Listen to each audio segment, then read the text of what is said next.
एक मंदिर, 3 तरह के केस और 134 साल की कानूनी लड़ाई।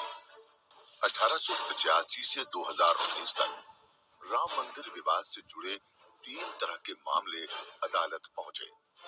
पूजा या इबादत के अधिकार के मामले, राम जन्म स्थान के मालिकाना हक के दावे और बाबरी ढांचा गिराने का केस। विवाद के कानूनी पहलू की शुरुआत पूजा के अधिकार की मांग से हुई। पहली बार 1885 में महंत रघुबर दास ने बाबरी ढांचे पर बने राम चबूतरे पर पूजा की अनुमति मांगी। इसके बाद 1950 में गोपाल सिंह विशारद ने भी पूजा करने की अनुमति मांगी थी, जो केस 2019 में निपटा। 1986 में वकील यूसी पांडे की पूजा की मांग पर ही गर्भगृह का ताला खुला था। वहीं मुस्लिम पक्ष ने भी 1994 में इबादत के अधिकार पर याचिका दायर की थी। मंदिर विवाद से जुड़ा दूसरा पहलू है करीब 67.7 एकड़ की जमीन का मालिकाना हक। इसी पहलू के निपटारे से विवाद का हल भी निकला। मालिकाना हक पर यूं तो कई याचिकाएं दायर हुई, लेकिन सुप्रीम कोर्ट ने 3 को ही वैध माना। पहली याचिका निर्मोही अखाड़े की थी। 1959 में दायर इस याचिका में पहली बार राम जन्म स्थान पर मालिकाना हक जताया गया। दूसरी याचिका जब 1961 में सुन्नी वक्फ बोर्ड भी मालिकाना हक जताते हुए कोर्ट पहुंचा। इनके अलावा सबसे महत्वपूर्ण थी 1989 में दायर हुई याचिका, जिसमें रामलला विराजमान को जमीन का मालिक बताया गया। हाईकोर्ट के पूर्व जज देवकीनंदन अग्रवाल ने इस याचिका में रामलला को न्यायिक व्यक्ति बताते हुए कहा, रामलला नाबालिग हैं, इसलिए उनकी तरफ से मैं बतौर राम मित्र याचिका दायर कर रहा हूँ।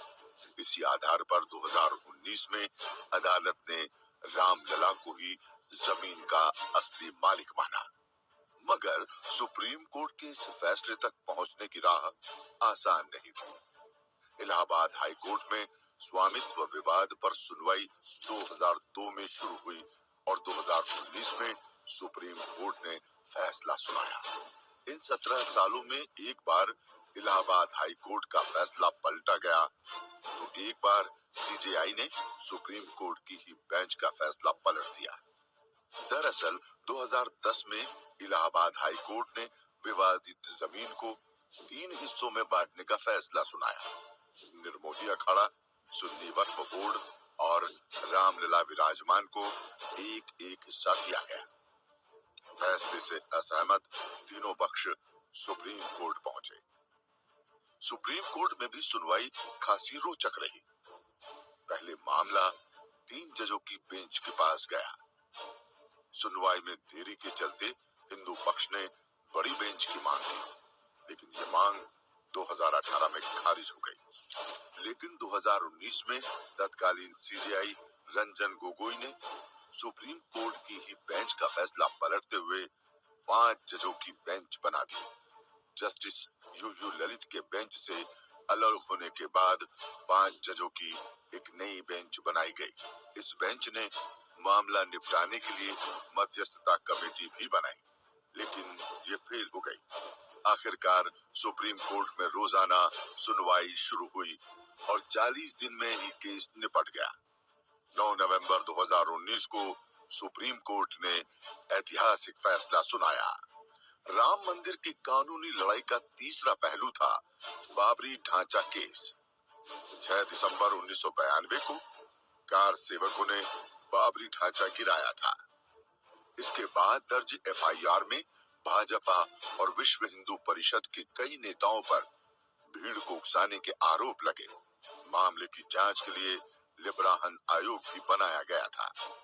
2009 में लिब्राहन आयोग की रिपोर्ट आई तो इसमें भी ढांचा गिराए जाने को साजिश का नतीजा माना गया।